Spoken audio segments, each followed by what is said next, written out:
Cordial saludo aquí desde Asunción, República del Paraguay. Muy buenas noches, gracias por compartir con nosotros este día muy especial en que recordamos el 79 aniversario del cese de las hostilidades en el Chaco paraguayo después de 3 años de intensa lucha.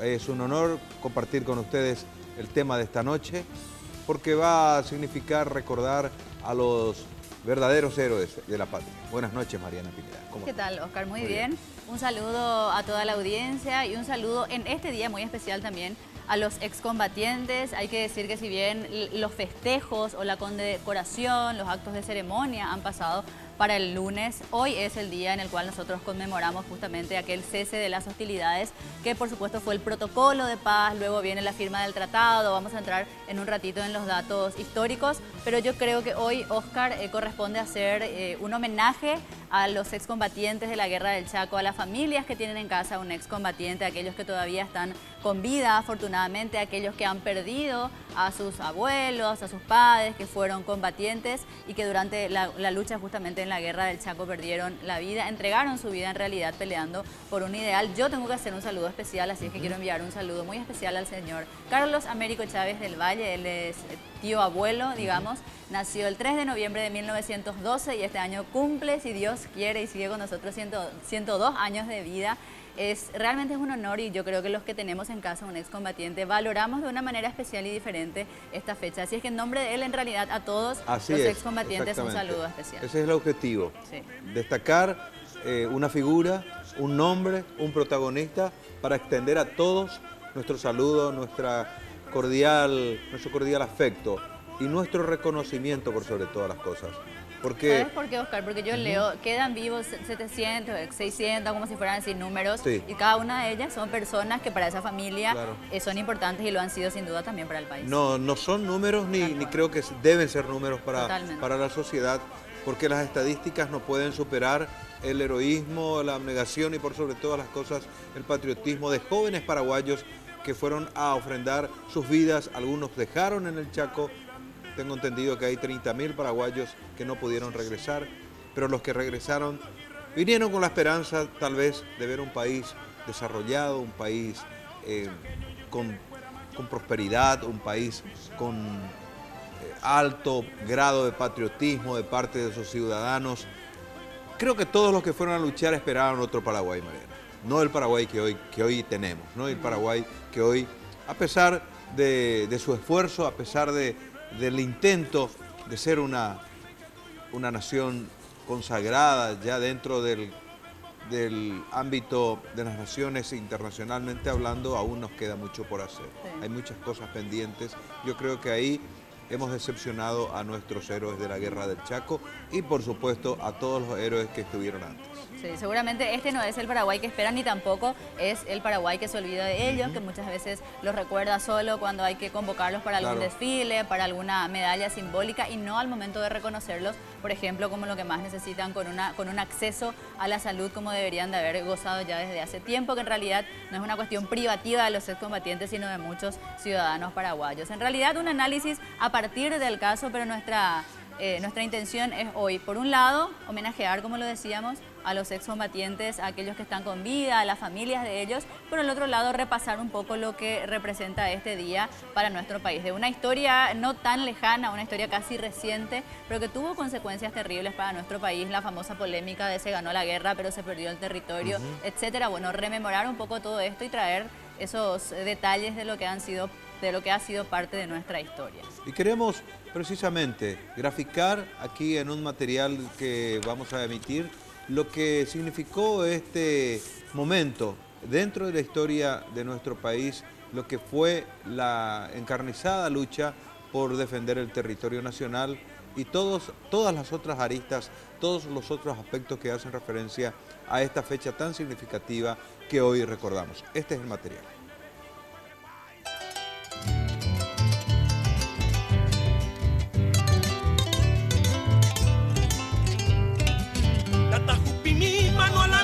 Atamboyo ya se para camí, Amongara y Bonanagua. La Guerra del Chaco entre Paraguay y Bolivia se libró desde septiembre del año de 1932 hasta junio de 1935 por el control del Chaco boreal. La aridez y escasa población de ese territorio hizo que desde la época colonial nunca se definieran sus límites en cuanto a la dependencia política administrativa. Las intenciones de los bolivianos era la de tener acceso al río Paraguay y así poder salir al océano Atlántico. Otra de las causas fue la supuesta existencia de petróleo en el subsuelo chaqueño. Fue la guerra más importante en el continente sudamericano. Bolivia movilizó en los 3 años de duración 250.000 soldados y Paraguay 150.000, que se enfrentaron en combates en los que hubo gran cantidad de bajas, heridos, mutilados y desaparecidos. Los distintos tipos de enfermedades, tanto físicas como psicológicas, la característica hostil del teatro de operaciones y la falta de agua y buena alimentación afectaron la salud de los sobrevivientes, a muchos de por vida. A 79 años de aquel acontecimiento histórico, tan solo son 2 los sobrevivientes en el cuartel de la Victoria, don Andrés Benítez y Gabino Ayala, que comparten una habitación donde los soldados y enfermeras cuidan de ellos. Don Andrés Benítez, entre anécdotas, nos comentaba que ya no recuerda cosas que había vivido en aquella confrontación por el territorio chaqueño. Hace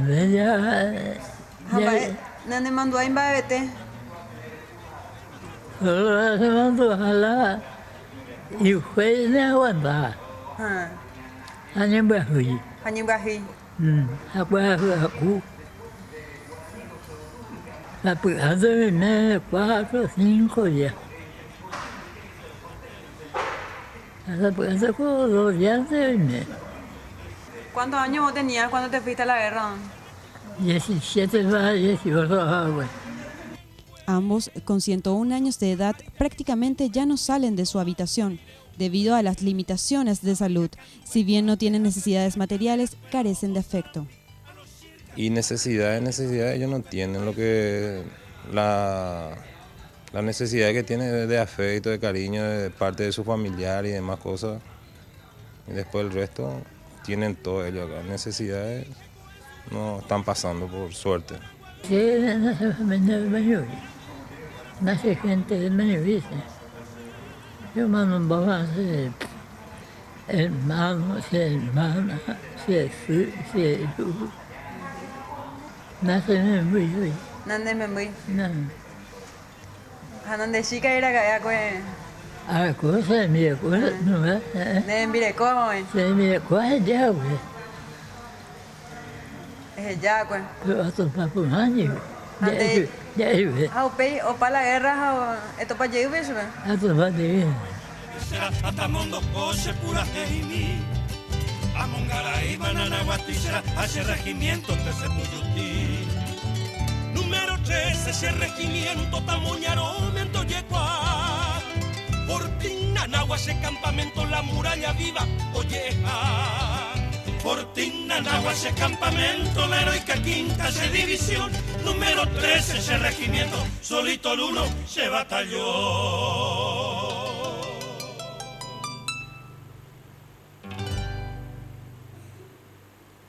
Y si esta rememoración no te eriza la piel, no sos paraguayo. Sí, bueno, hay mucho de lo que podríamos hablar. Yo rescato la parte final. Quizás lo material llega y es fácil de proporcionarles en muchas ocasiones, pero decía, muchos de ellos lo que necesitan es afecto y que los familiares estén cerca. Ojalá que la gente que los conoce los esté viendo en este momento y si no, la gente que quiera acercarse pueda hacerlo también hasta ellos. Vamos a saludar ya a nuestro entrevistado. Él nos va a ir acompañando y guiando en ese análisis y el recuento histórico de lo que ha sido la gesta de la Guerra del Chaco. Él es el profesor José Ocampos, profesor de Derecho Diplomático de la carrera de Derecho de la Universidad Nacional de Asunción. Bienvenido, profesor. Muy buenas noches, Mariana, Oscar. Es un placer para mí estar nuevamente con ustedes y muchas felicidades también a vos, Mariana, por tener un familiar de 102 años, es combatiente todavía con vida. Sí, sí.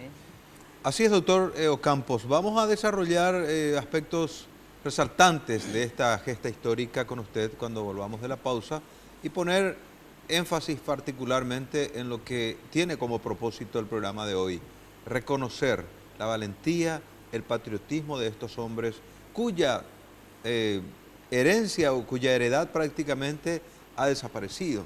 Y es un privilegio de muchos aún seguir con vida, a pesar de que, como veíamos en el material, ya con carencia de afecto, ya sin familiares algunos, pero no obstante, nosotros por lo menos debemos mantener ese espíritu de tener que brindarle cada vez que recordamos un 12 de junio, por lo menos una recordación, así como lo queremos hacer en la noche de hoy.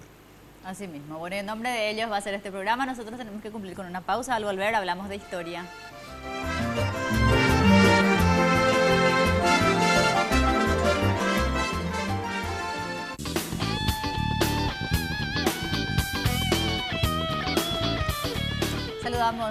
Saludamos nuevamente y vamos a darle ya paso a nuestro entrevistado. ¿Qué tal, doctor? Bienvenido nuevamente. Cuando hablamos de la guerra del Chaco, vayamos ya a nuestro tema. Mucho se dice, se habla de las disputas, intervenciones extranjeras, que una guerra de petroleras. ¿Qué es lo importante tener como referencia de lo que fueron los antecedentes de la guerra del Chaco? Lo importante, Mariana y Óscar y audiencia, para tener en cuenta los antecedentes de la guerra del Chaco, es que históricamente, desde las primeras exploraciones españolas, desde la expedición de don Pedro de Mendoza, todas las expediciones al Chaco se hicieron desde Asunción. Recordemos que vino la expedición de don Pedro de Mendoza con dos funciones principales: el encuentro a un camino al Cerro de Oro, el Potosí de la Leyenda, y anteponer un muro de contención del avance bandeirante. Entonces, para esa hazaña, todas las exploraciones de Irala, Álvar Núñez, Nufrio de Chávez se hicieron desde Asunción, de hecho la fundación de Santa Cruz de la Sierra. Y a partir de ahí, nosotros podemos notar de que toda esa parte territorial correspondió a la jurisdicción de Asunción, ¿verdad? Desde incluso la fundación de Santa Cruz en 1569. Y Bolivia nunca discutió durante el periodo de independencia de esos territorios, incluso reconoció la soberanía del Paraguay, el fuerte de Borbón o fuerte Olimpo durante la época del doctor Francia. La primera vez. ¿Por qué hago esta aclaración? Porque se dice también de que la influencia del petróleo en la guerra, pero la primera vez que Bolivia exteriorizó formalmente su deseo territorial de soberanía en el Chaco fue en 1852. Imagínense cuántos años antes de la guerra del Chaco y cuántos años antes de la guerra contra la Triple Alianza, con motivo del Tratado Varela-Derqui, que Argentina reconoce la independencia del Paraguay y su soberanía en el Chaco, ante lo cual el embajador boliviano acreditado en Buenos Aires, Juan de la Cruz Benavente, protestó ante el gobierno argentino por reconocer la soberanía del Paraguay hasta Bahía Negra. Durante la guerra de la Triple Alianza, Bolivia pretendió hacer valer esos derechos territoriales ante los aliados. Imagínense ustedes, en el estado en que se encontraba el Paraguay siendo exterminado, Bolivia quiso participar en una suerte de aliado carroñero para participar en la repartija del Paraguay, ante lo cual el emperador Pedro II, ¿verdad?, lo desairó al representante boliviano, diciendo que aceptar eso de Bolivia sería como aceptar un cuarto aliado sin obligaciones, pero con derechos. A la finalización de la guerra no le cupo más otra a Bolivia que a venirse directamente con el Paraguay a una negociación. Y de ahí que nacieron 3 proyectos de tratados concesivos por parte del Paraguay, que milagrosamente no fue ratificado por el Congreso. Los tratados de Culquijarro, Acebal Tamayo y Benítez Ichazo, que reconocían a favor de Bolivia más de la mitad del Chaco, ¿verdad? Eso no fue ratificado y no entró en vigencia. Y como eso no entró en vigencia, a partir de la presidencia del presidente Bautista Saavedra de Bolivia, Bolivia decidió pisar fuerte en el Chaco y decidió hacer una penetración clandestina. Y nobleza obliga a decir, para aclarar, que también le sobrevino a Bolivia una catástrofe, ya que en 1879, en una alianza que tenía con Perú, perdieron una guerra internacional contra Chile, en lo que se dio a llamar la Guerra del Pacífico, en donde Chile ocupó Lima, la capital, ¿verdad? Y también Bolivia, si seguía continuando con la hostilidad, ocuparía La Paz. O sea, venía con el antecedente de haber perdido una guerra. Nunca perdió, en todas sus confrontaciones internacionales perdió Bolivia, y con esta perdió su litoral marítimo del Océano Pacífico. Arique, Tacna, ¿verdad? Iquique, Antofagasta, ¿verdad? Forma parte hoy en día de Chile, y necesariamente geográficamente no le quedaba otra que pelear la salida por el río Paraguay para su salida al Océano Atlántico. La fundación de los fortines Huachala y Vallivian en 1905, imagínense ustedes cuántos años antes de la guerra del Chaco estamos hablando, porque el protocolo Soler Pinilla, que firmó con el Paraguay y Bolivia en 1907, consagra oficialmente la presencia de Bolivia en el Chaco con esos 2 fortines sobre el río Pilcomayo. Por tanto, era convicción en todo el pueblo paraguayo, desde principios de los años 1900, que la guerra con Bolivia iba a estallar en cualquier momento. De ahí que la guerra no fue una sorpresa. Todo el pueblo estaba convencido. Lo que nadie creyó es que iba a tardar tanto. O sea, el tema del petróleo no es tan certero como el deseo de Bolivia de salir al Atlántico por el río Paraguay. El petróleo y los trust petroleros, ¿verdad? Esos Standard Oil, ¿verdad? Y la Shell, por un lado, influyeron, pero no fue el único condimento. Desde mucho antes, como hemos visto los antecedentes, Bolivia ya exteriorizó y penetró clandestinamente mucho antes de que el petróleo sea un combustible tan preciado. Y Emiliano R. Fernández, en su composición 13 Tuyutí, explica claramente que, por lo menos convencido, decía de que los bolivianos no iban a ver el río Paraguay. En guaraní lo dice, por supuesto. Los echamos ahí y Paraguay, dice. Eso significa de que se manejaba en esa época realmente ya la idea de que Paraguay, o sea, Bolivia quería llegar al Atlántico por el río Paraguay. No les obliga a aclarar algunos aspectos, Oscar y Mariana. El Paraguay desde 1904 ingresó en un periodo de violencia civil, de caos político extraordinario. Dormíamos con un presidente, amanecíamos con otro. Cambiamos más de 20 presidentes en un periodo corto de tiempo. Y nos metíamos bala, especialmente entre facciones de un mismo partido político. Esa situación exportada al exterior fue tomada por el Estado Mayor boliviano como un condimento ideal para la penetración al Chaco. Claro, un país en anarquía. En anarquía absoluta y criminal, ¿verdad? En la revolución de 1904 y la del 22 y todos los golpes de Estado y cuartelazo, casi tuvimos la misma baja que en la guerra del Chaco, ¿verdad? Y Bolivia, cuando ingresa hasta la laguna Pitiantuta, Carlos Antonio López, es casi ya muy cerca del río Paraguay. Entonces, salvo excepciones como los del ministro Eligio Ayala, ¿verdad? Y va a ser el presidente Eusebio Ayala que deciden el envío de los principales oficiales que van a tener una actuación en la guerra del Chaco, primero a Chile y luego a la Hércules de Guerra de Francia, entre ellos José Félix Estigarribia, ¿verdad? Juan B. Ayala, Atilio J. Benítez, Luis Irrazábal, todos, Manlio Quenoni, y comienza una carrera por primera vez. El Paraguay llega a un superávit en materia de hacienda porque el Paraguay tuvo que comprar al contado todos sus armamentos porque Paraguay no era sujeto de crédito. Acá no había industria, no había economía, no había nada.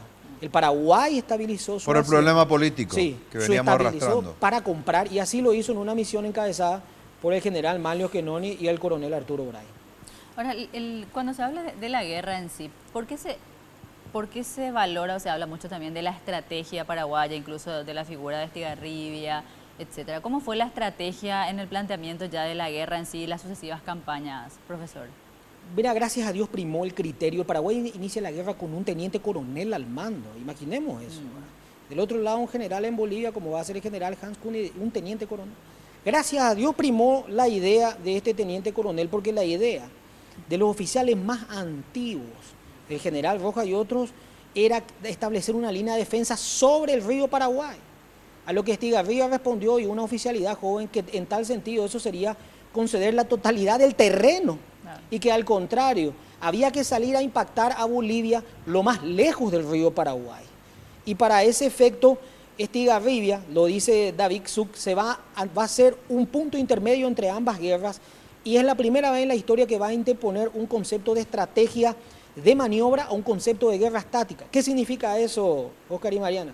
Que luego de las acciones de Boquerón, Paraguay, de pasar a una defensa activa, pasa a la famosa técnica de envolvimiento, doble envolvimiento o corralito, que es enfrentar y empujar al ejército boliviano desde sus puestos de avanzada hasta confirmar su principal línea de batalla y maniobrar derecha a izquierda hasta establecer un sitio, un envolvimiento doble con el cual se obtuvo victorias extraordinarias. No un ataque frontal de derramamiento de sangre estéril, sino establecer un sitio.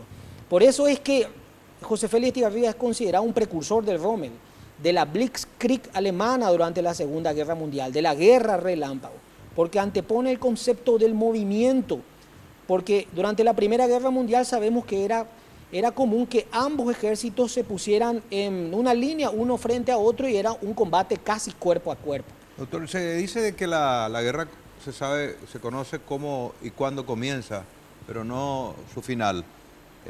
Eventualmente, esa conflagración internacional dejó de lado toda esa desarmonía que existía en la política paraguaya seguramente para formar un ejército unido, porque me imagino que no podían llevar al frente de batalla o en una confrontación de esa naturaleza a ciudadanos que estaban en conflicto dentro de una política interna de Asunción o de Paraguay. ¿Usted cree de que el desafío de esa guerra apartó toda la historia nefasta que tuvimos políticamente antes de ella? Ese es el primer milagro nacional, Oscar. Realmente muy oportuno lo que acabas de acotar, porque el Paraguay, la finalización de la guerra de la Triple Alianza, el germen de la derrota y de la vergüenza de ser paraguayo caló muy hondo. Fíjate que las principales familias de Asunción, de la JAI, ¿verdad? Sociedad, por así vamos a decirlo, pensaban de que esto iba a ser un paseo para Bolivia, y cuando se inician las hostilidades, abandonaron Asunción, fueron embarcados al puerto y fueron para Buenos Aires. Muchos abandonaron. Bolivia creyó que esto iba a ser un paseo. El general Hans Kuhn decía que con unos cuantos batallones estaba acá, porque jamás pensó que el Paraguay iba a tener un ejército tan profesional, tan bien armado y con oficiales extraordinariamente preparados. ¿Y qué pasa? Luego de las acciones de Boquerón, el Paraguay, siempre la característica del paraguayo es saber defenderse, hasta en el fútbol, ¿verdad? Vemos, pero nunca atacar. Sin embargo, el Paraguay pasa de las acciones de Boquerón, en donde se estableció, hubo primero un ataque frontal, Paraguay se inaugura en un ataque frontal en Boquerón, y posteriormente se establece un sitio y se rinde. Esa primera batalla, lanzada en parte abierto, que lo recibe Asunción, es un milagro nacional. Paraguay no perdió la primera batalla y crucial. ¿Por qué era tan importante esa batalla, Oscar y Mariana? Porque esa batalla era moral. Paraguay gana esa primera acción militar y a partir de ahí pasa a esperar a las fuerzas. El general Hans Kuhn decidió atacar un punto que consideraba el punto más débil del ejército paraguayo, pero fue el mejor defendido, a cargo del coronel Irrazábal, que fue en Anagua, para caer en el río Paraguay. Yo me quiero poner en el lugar, en el escenario, en aquel tiempo, queremos ponernos y decir, sabiendo las noticias que provienen del Chaco, donde nuestro ejército está de victoria en victoria, ¿qué significado podía tener ya una lucha interna política acá en Asunción? Entonces, tenemos que agregarle al heroísmo, a la valentía del soldado paraguayo que ganó territorio, que fue ganando territorio para el país, que trajo un nuevo orden interno políticamente hablando, porque ahí me imagino que todos se pusieron la albirroja. Es que ahí nace la leyenda de Cerro Corá y del Mariscal López y del orgullo de ser Paraguay. Porque si esa guerra se hubiese perdido, Oscar y Mariana, nosotros nunca íbamos a hablar hoy en día del vencer o morir, ni de esos aspectos. Imagínate que lastimosamente la finalización de la Guerra Grande, la figura del mariscal es quitada de la ley de Dios y de los hombres y se prohíbe hablar el guaraní incluso. Todos esos valores nacionales se recuperan con la victoria del Chaco. Tenemos que estar orgullosos de ser Paraguay. Y en este caso, el Paraguay fue de victoria en victoria, pero por una extraordinaria conducción. En primer lugar, porque el Paraguay no se podía dar el lujo de perder una batalla. Absolutamente. Porque éramos extremadamente pobres. Y toda la eternidad durante la guerra, Estigarribia tropezó con el problema del combustible, del transporte, de la logística, de las municiones. Y del terreno hostil, por supuesto. Y del terreno hostil. Imagínate que para hacerlo con el trípode, con la ametralladora, se separaba varias pulgadas para economizar las balas. A diferencia que Bolivia disparaba en serie, echaba árboles incluso. Y tenía una artillería, tenía lanzallamas, tenía fuerza aérea, Y cuando nos quedamos sin balas usamos los machetes. Vamos a una breve pausa, luego seguimos con el doctor Ocampos analizando pormenores de la Guerra del Chaco y analizando, por supuesto, lo que significó después el 12 de junio de 1935.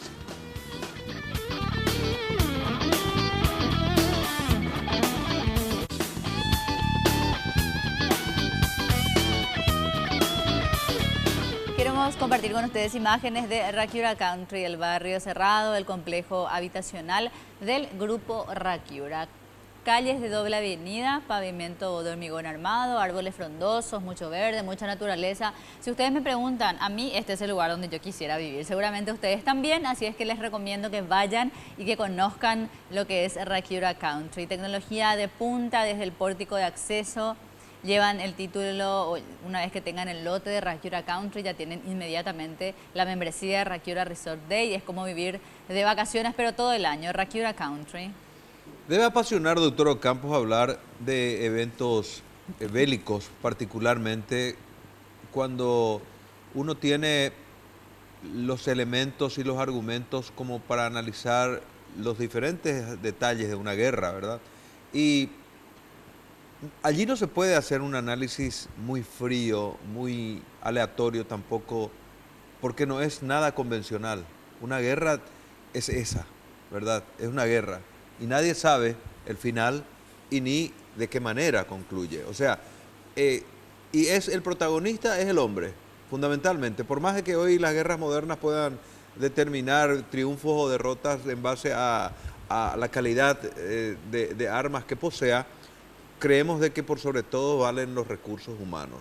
Y Paraguay, en esta confrontación con Bolivia, demostró de que el individuo, el ciudadano paraguayo, fue el protagonista real, frente a una fuerza que no tuvo el ánimo o tal vez, no sé qué le faltó a Bolivia, no tuvieron fuerza frente a un paraguayo, pese a en el mano a mano. Pese a tener, Oscar, un ejército, una población 3 veces mayor que el Paraguay. En números mayores. Y de haber tenido al frente nada menos que a un general alemán. Y también la infraestructura, excombatiente de la Primera Guerra Mundial. Alemán era el comandante del ejército boliviano. Hans Kuhn, Kanka, como le decían los bolivianos. Y Ernest Röhm, comandante de las SA de Hitler, vino a ser también, a adiestrar y a asesorar al ejército boliviano antes de la Guerra del Chaco. Hasta ese punto llegó Bolivia, que contrataba a oficiales prestigiosos del mundo. El general, pero lo que no sabía es de que el alto mando paraguayo, el Estado Mayor, ya lo tenía estudiado a Kuhn sobre sus acciones en la Primera Guerra Mundial, especialmente en una batalla, la batalla de Tannenberg. Y él era muy adepto a sacrificar, poner toda la carne al asador en una sola acción, poner toda la línea al frente, atacar frontalmente, aún a costa de enormes bajas, como fue esa victoria, que pasa a ser una victoria pírrica porque también uno causa enormes estragos. Entonces, Bolivia decidió atacar el punto más que consideró más débil del Paraguay, y era el punto más bien defendido, ¿verdad? En donde Estigarribia lo espera con Paraguay en la batalla de Nanagua.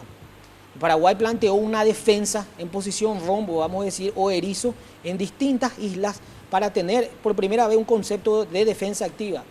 Por más de que nos defendemos, podemos hacer muchísimo daño, ¿verdad? Y ahí se produce la primera caída. Bolivia ataca haciendo explotar una mina en el campo de nadie, con más de 10.000 hombres con lanzallamas, fuerza aérea, cañones 105 de artillería que ablanda primero el terreno. Esa es la batalla de Nanagua. Y luego hace un ataque frontal. Imagínate ese espectáculo, lo que habrá sido. Fuerza aérea, cañones 105, lanzallamas para nuestros soldados que salían del interior. Y ahí perecen en esas dos acciones, ¿verdad? Casi 4.000, 5.000 bolivianos que hacen un ataque frontal. Casi obtienen una victoria porque Irrazábal tuvo que poner a combatir hasta a los cocineros, ¿verdad? En una de las islas cuando casi cayó. Pero Paraguay conservó eso y el primer ejército boliviano recibe un golpe abrumador ahí, ¿verdad? Posteriormente, por primera vez se cambia el chip del Paraguay y de defendernos, el Paraguay por primera vez pasa a considerar la posibilidad de atacar.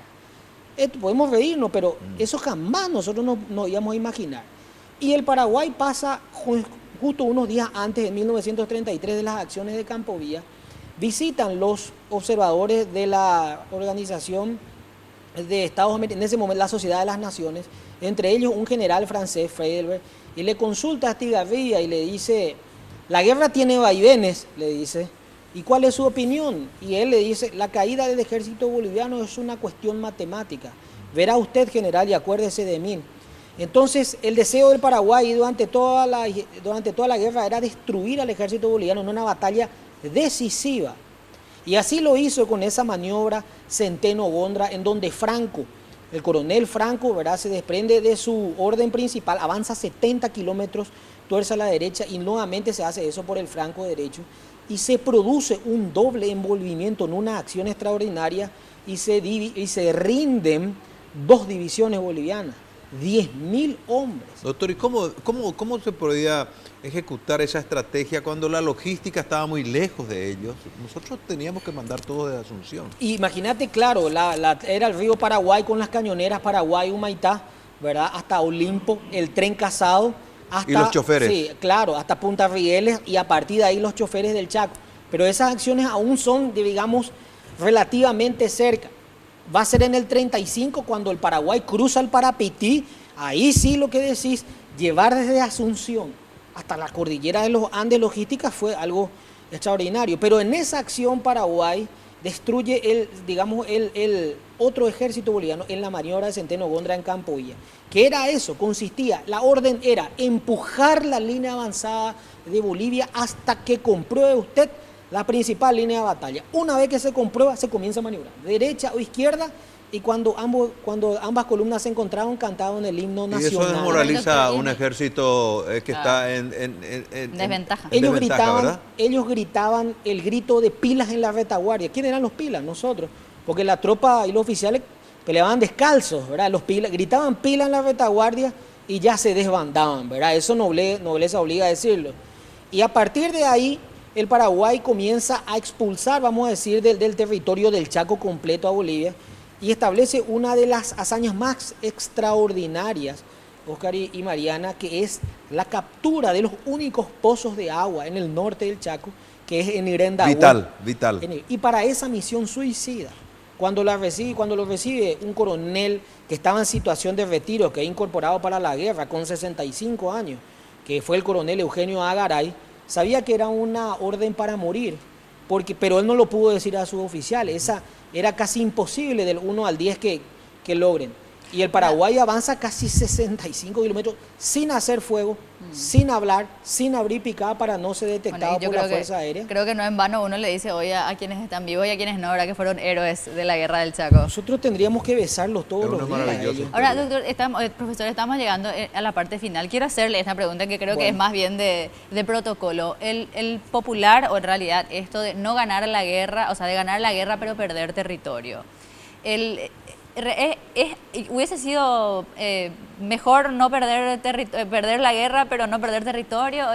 ¿Cómo se da esta cuestión? ¿Cuál es su análisis? Esa es la pregunta y el debate clave en la cátedra sobre ese punto que decís, de que hubieron varios libros, El entregador del Chaco, Efraín Estandaroil Cardoso, lo que decís. Pero el Paraguay, nosotros poseíamos el Chaco de derecho. ¿Qué quiero decir eso? Que poseíamos en documentos, pero nunca lo poseímos de hecho. Todas las fundaciones hechas de Asunción se limitaron al río Paraguay, Fuerte Olimpo, Bahía Negra, nunca en el Chaco Central, nunca pusimos nosotros 2 piedras sobre piedra para decir, ahí pusimos. Desde la época de Irán, a 400 años Paraguay nunca puso ahí. Por eso que el Chaco, la gente dice el Paraguay ganó porque conocíamos más, y eso es mentira, el Chaco es nuevo para nosotros. El Paraguay conoce el Chaco en la Guerra del Chaco. Por eso que un general ruso, el general Belayev, que era un explorador con los indígenas, descubre la laguna Pitiantuta. Pero ¿a qué quiero llegar, Mariana? Que el Paraguay expulsa. ¿Dónde comienza la guerra y dónde termina? Termina en el norte, cierto. Se entregan la zona de Mandiyupecuá y toda la zona del Parapití, nuevamente que Bolivia nos empuja a territorio nuevamente. Pero ahí es donde lo que dijo Oscar anteriormente tiene razón.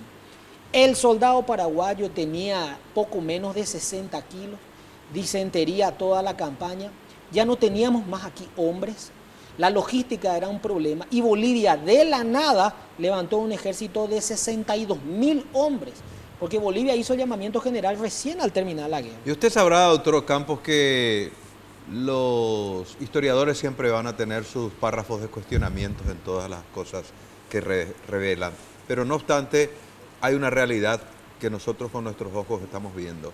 Paraguayos que retornaron triunfantes después de 3 años de lucha, para quienes hoy nosotros debemos de rendir un homenaje. Y no solamente en la retórica, si es posible levantarnos todos, ponernos de pie y aplaudirlos a cada uno. Y siempre tenemos que hacer esto en un 12 de junio. Gracias, doctora Campos. Muchas gracias a ustedes y para mí también es un gran placer haber compartido con ustedes y como dicen, nosotros tendríamos a los pocos que están besarlos todos los días, porque es un privilegio que Dios nos bendiga, aún con la presencia de Él. Muchas gracias. Igualmente. Gracias, profesor. Vamos a una pausa, ya regresamos.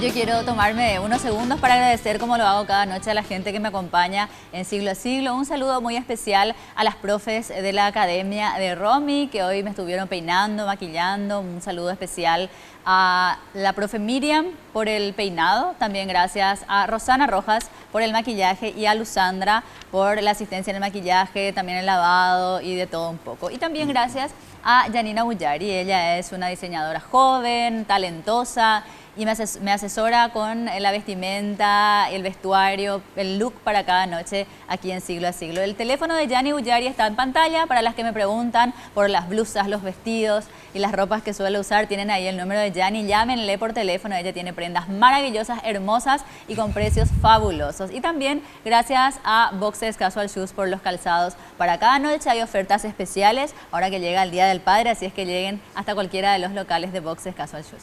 Ya hemos escuchado hablar del proyecto Paraguay, pero esta noche queremos conocer detalles. Es un emprendimiento, una idea, es un planteamiento y por sobre todas las cosas es una patriada de muchos que viven en este bendito país, pero que pretenden que alguna vez Asunción sea realmente una capital como merecemos tener los paraguayos, porque la capital de una república es el orgullo de cualquier habitante, que viva en Ciudad del Este, que viva en Encarnación, que viva en Pedro Juan. Es la capital siempre un símbolo, es un ícono de un país. Y queremos como tal, como paraguayos antes que nada, antes que como asuncenos, establecer un nuevo futuro para nuestra capital. Por eso están esta noche con nosotros personas que están trabajando en un proyecto, Mariana, vamos a presentar. Así es, el proyecto se denomina Proyecto Nacional Paraguay, que en realidad lo van a leer ahí, uno lee y va a decir Paraguay, en realidad pero es vamos a leerlo hoy como se debe en el guaraní, es Paraguay, porque justamente se trata de Asunción, es una modificación en realidad del territorio, se plantea que Paraguay cruce el río Paraguay y afecte en este caso ya zonas del Bajo Chaco, por ejemplo, se incorporen unas 27.000 hectáreas, de esto se trata y los detalles van a dárnoslos en esta noche nuestros entrevistados. Saludamos al doctor José Papalardo, él es coordinador general del Proyecto Nacional Paraguay. Bienvenido, doctor. Sí, muchas gracias por la oportunidad de este prestigioso canal de ponernos en contacto con su prestigiosa teleaudiencia. Muchas gracias. Bienvenido. Bienvenido. Y saludamos también al señor Teófilo Saldívar, coordinador adjunto del Proyecto Nacional Paraguay. Bienvenido, don Teófilo. Gracias por acompañarnos. Bueno, gracias a ustedes por acompañarnos desde ya, ¿verdad?, en hacer que la ciudadanía en general vaya entendiendo este gran proyecto nacional que pensamos va a traer bienestar a todos los ciudadanos, va a tener un gran efecto para todos los ciudadanos del país. Y vemos que antes que arrancarlo, el señor José Papalardo habla con mucha pasión de que esto es algo que tiene que salir, de que es importante, es útil, es provechoso y entonces justifiquemos ese entusiasmo suyo, José. Bueno, yo querría comenzar. Esto se inició cuando comenzó la campaña de Arnaldo Samaniego. Se elaboraron proyectos y los sueños. Entre los sueños estaba el proyecto Paraguay. Y ahora ya hemos comenzado, esto es el inicio del proyecto. Ya no estamos más en sueños, sino que comenzamos con la exposición de motivos y el proyecto de ley de ampliación del ejido urbano de Asunción al Bajo Chaco, unas 27.000 hectáreas que serían afectadas. La razón de esto y el sentido es que esto es un proyecto nacional, porque tiene que ser, primero porque va a beneficiar a todo el país, segundo porque tiene que ser llevado adelante por el gobierno nacional, siempre liderado por la Municipalidad de Asunción, porque la envergadura de este proyecto es tal que escapa a la capacidad financiera de la Municipalidad de Asunción y los beneficios van a extenderse mucho más allá que Asunción y el conurbano de Asunción y el Bajo Chaco.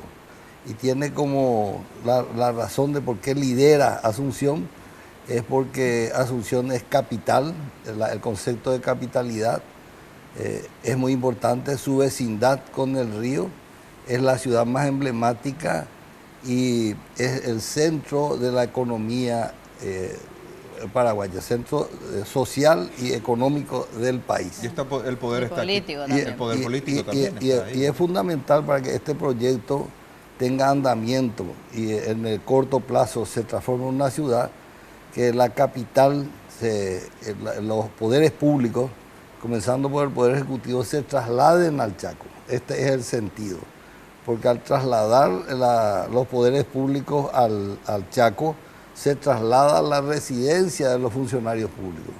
Ese es un primer salto y se cumple dos misiones, por un lado, o dos objetivos. Uno es el del desarrollo económico del Chaco y poblar el Chaco, que tiene menos de 200.000 habitantes en más de 200 años. Sigue siendo un territorio totalmente despoblado, con más de 24 millones de hectáreas, sin que redunden en beneficio de la población paraguaya.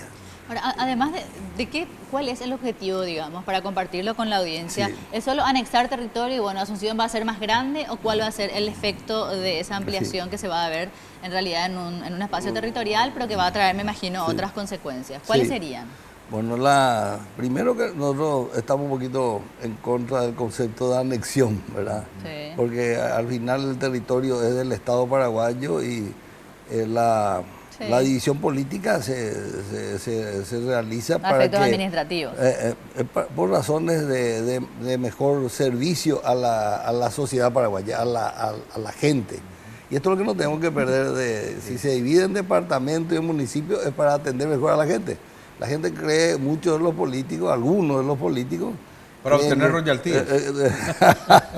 Creen que es un coto de casa privado de cada uno y esto no es así, ¿verdad? Entonces, la idea es que el proyecto primero va a ser una oportunidad de trabajo durante la ejecución del proyecto, pero no se va a agotar en eso. Se va a desarrollar el Chaco.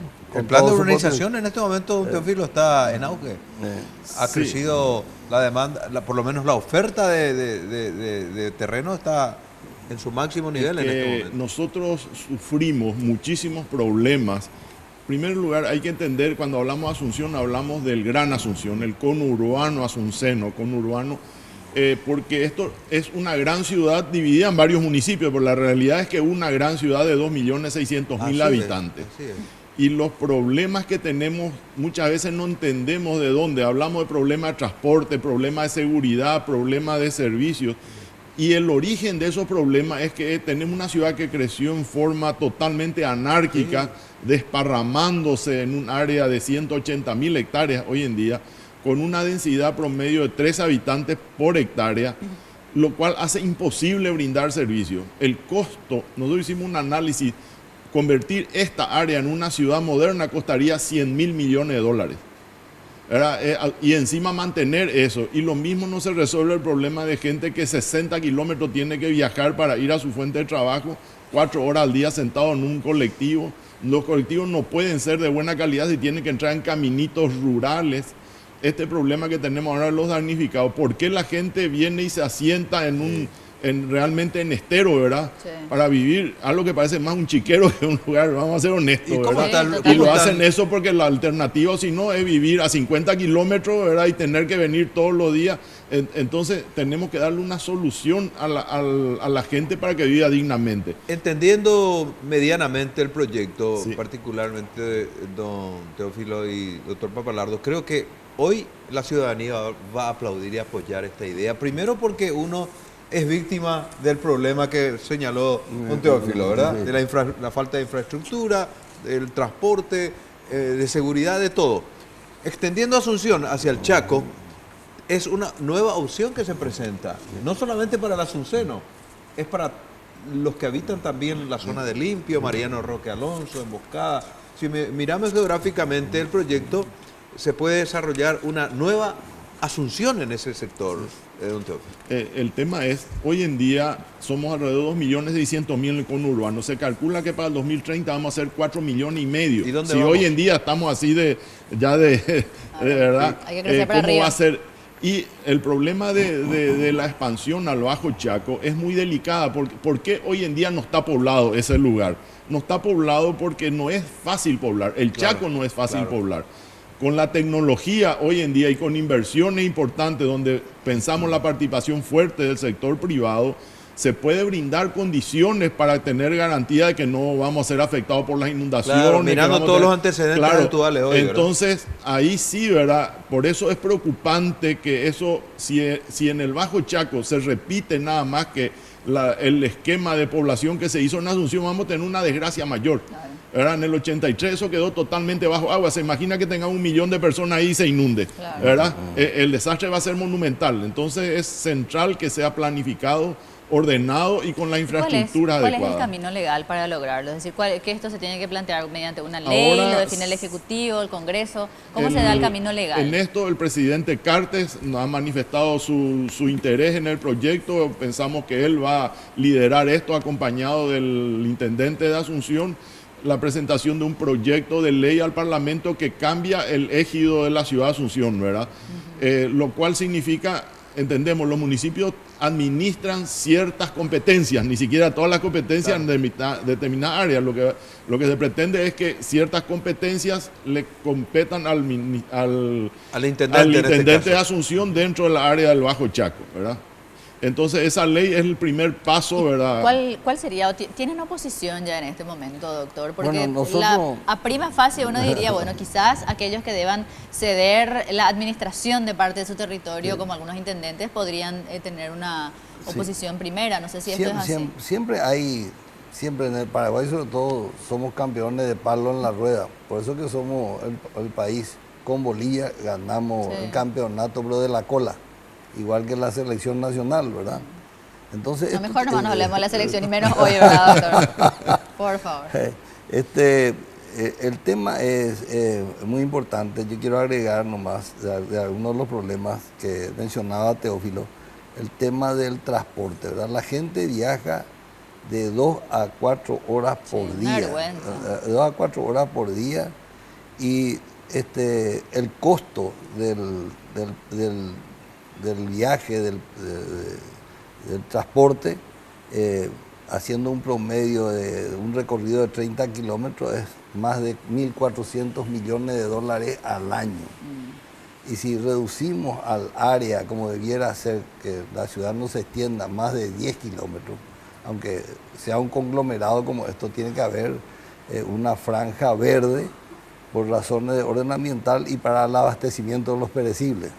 Entonces, si los servicios, tanto de transporte como de agua de cloaca o de agua corriente o de extensión de línea o la infraestructura vial se reduce a 7 kilómetros y en este caso el costo del transporte sería menos de 400 millones de dólares. Entonces, supongo que en el proyecto debe haber un puente que cruce ambas riberas. Sí, bueno, dentro del estudio así, muy ligero, porque esto hay que hacer un proyecto en serio con las mejores consultoras. Pero debe estar en mente eso, ¿no? En mente hay, algunos hablan de 2, otros hablan de 3 puentes, pero la ubicación tiene que ser de acuerdo al proyecto que se está haciendo. Acá lo importante es insistir que hoy día todos vivimos mal en la Asunción y el conurbano. Los pobres y los ricos. Así mismo. ¿Verdad? Y los ricos un poco mejor porque tienen por lo menos una vivienda donde se refugian algunas horas al día. Pero al salir a hacer alguna gestión nos encontramos con todo el problema del tránsito y la imposibilidad de llegar nunca a ningún lugar. ¿Cómo encuentran al espectro político, hablando ya de lo que puede hacer el avance del proyecto de ley en el Parlamento? ¿Cómo ven ustedes? ¿Hablaron con algunos representantes de algunos partidos, con algunos legisladores? ¿Quién de ustedes quién maneja el expediente ahí? Y Arnaldo Samaniego es el que maneja los contactos, la relación política, tanto con el presidente de la República como con los diputados. Él fue diputado nacional. ¿Y ustedes con él? Y nosotros le acompañamos. Somos el grupo impulsor, somos un grupo de asesores ad hoc. Ya hicimos presentaciones a 14 organizaciones, a las facultades de... ¿Quiénes están, así, si tienen en mente, quiénes están involucrados ya así, en grandes rasgos? Ya han firmado un acta, ¿verdad?, de apoyo la FEPRINCO, la Unión Industrial, la Asociación Rural, la Cámara esta de Bancos, Financieras, Cerneco, la CAP, la CAPACO, ¿verdad?, la Cámara de Construcciones, de Comercio y Servicio.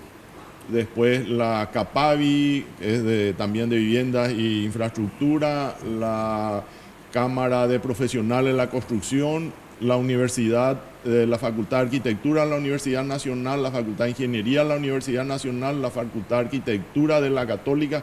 Todos ellos han institucionalmente ya firmado, ¿verdad?, se han comprometido como grupo impulsor de este proyecto. ¿Hay un límite establecido? ¿Tienen en mente más o menos, así geográficamente, si podemos citar, a qué comunidades estaría afectando? La línea que se estableció es la línea que separa Mariano Roque Alonso de Asunción. Se sigue esa misma coordenada al Chaco, ¿verdad? Y paralelo al río Pilcomayo. Afecta a Falcón y a Villa Halle. Pero Puerto Nagua dejamos... Queda afuera, ¿verdad? Mira. Sí, queda porque está al costado, ¿verdad? Claro. Va a depender de la gente de Nanagua, si quieren integrarse, sí o no, ¿verdad? Y se ha hecho, justamente eso quería consultarle, digamos. Es todavía, bueno, ya están en una etapa de socializaron esto con los pobladores, que van a pasar a ser asuncenos, por ejemplo, tienen, no creo que tengan reparo, pero... Tuvieron la gente de Chacoí, ¿verdad? Y entusiasmadísimos con el proyecto. La verdad que toda esa comunidad va a tener una nueva vida. Esto para ellos es fantástico, ¿verdad? Y fíjese que 27.000, hablando por decir Villa Halle, la gobernación ya tiene 7 millones y pico de hectáreas. Acá estamos hablando de 27.000 hectáreas, ¿verdad? Claro. Hay una encuesta que más de 500.000 creo que tiene hectáreas tiene la municipalidad de Villa Halle y 250.000 Falcón. ¿Qué resultados dio una encuesta que hacía referencia a usted, don Teófilo? Se hizo una encuesta de favorabilidad, ¿verdad?, a través de medios periodísticos con más de 4.000 casos. En una dio 83 y en otra 85%. A favor del proyecto. A favor del proyecto, ¿verdad? Yo creo que es muy difícil. Inclusive hay alguna gente que planteó cierta oposición, pero cuando le pedimos argumentos no hay argumentos en contra reales, ¿verdad? Y hay muchísimo interés. Mientras le digan que los impuestos van a seguir sin subir, yo no creo luego que tengan ningún hay reparo. Muchísimo interés. Han manifestado también grupos inversionistas del extranjero, grandes grupos, ¿verdad? Mucho interés en el proyecto y han manifestado estar dispuestos a participar en esto. También les quiero mencionar en el marco de la discusión de lo que debe ser las ciudades, inclusive no solamente ya de Asunción, sino de todo el Paraguay, que debemos planificar. No podemos seguir creciendo en forma tan desordenada. Hemos invitado va a estar la semana que viene acá la señora Elizabeth Platter-Sieber, que es considerada la número 1 en el urbanismo del mundo. Ella es la que estableció el sistema del nuevo urbanismo hace 34 años atrás, que según la revista Time es el evento arquitectónico más importante de la posguerra. Nos gustaría tenerla aquí para que nos explique. Ella va a estar acá el lunes y martes. El martes de mañana va a dictar una conferencia magistral en el aula de la Facultad de Ingeniería de la Nacional en San Lorenzo, ¿verdad?, donde están invitados los alumnos de las distintas facultades de arquitectura, de 4 facultades y profesionales. Ella está adentrada con este proyecto. Ella está adentrada en este proyecto. Justamente nosotros hemos recurrido tanto a profesionales paraguayos como extranjeros a ver la opinión, y realmente a nivel extranjero se maravillan con la idea. También Jaime Lerner, ¿verdad?, el de Curitiba, ha estado acá sobre esto y escribió algo que van a leer en planteamiento que plantea Bueno, como una cosa a nivel mundial, esto es de interés. Esta visita que se da también entre el lunes y martes, porque no podamos podamos tenerla en contar este con ella espacio acá, y ampliar también los ella. detalles. Lastimosamente aquí en televisión, por lo menos por hoy, nos hemos quedado ya sin tiempo, así es que agradecemos el tiempo y las explicaciones que han hecho y ponemos esto a consideración de la audiencia y vamos a ver si podemos... Lo importante es que está en solamente marcha. yo quería decir una cosa, Sí. que nosotros estamos felices que nos hayan invitado hoy el 12 de junio, Sí. el Día de la Paz del Chaco. Mi padre fue excombatiente, tuvo sí. las 3 condecoraciones y esto también es un homenaje a los que murieron en el Chaco, Sí. porque nunca se ha hecho nada importante por el Chaco. Este es el primer proyecto probablemente nacional de esta envergadura y el primer proyecto en serio y grande que se plantea para el Chaco. Excelente, don José. Nosotros vamos a seguir Linda noticia en acompañando. un día oportuno. Exactamente. Vamos a seguir acompañando esta idea, este proyecto. Creo que todo buen paraguayo va a aplaudir esto. No hay nadie que se oponga porque se sufre hoy en Asunción y hay una posibilidad de tener una vida más holgada, entre comillas. Y un crecimiento planificado, cosa que creo que va a ser histórica en este país. Así que felicitaciones. Muchas gracias, Gracias. por la oportunidad de ustedes Muy bien. de Muchas comunicarnos. gracias. Gracias a ambos. Gracias a ustedes también por la compañía. Nosotros volvemos el domingo Sí, señora. a las 20 puntualmente aquí en Red Guaraní. Dios mediante.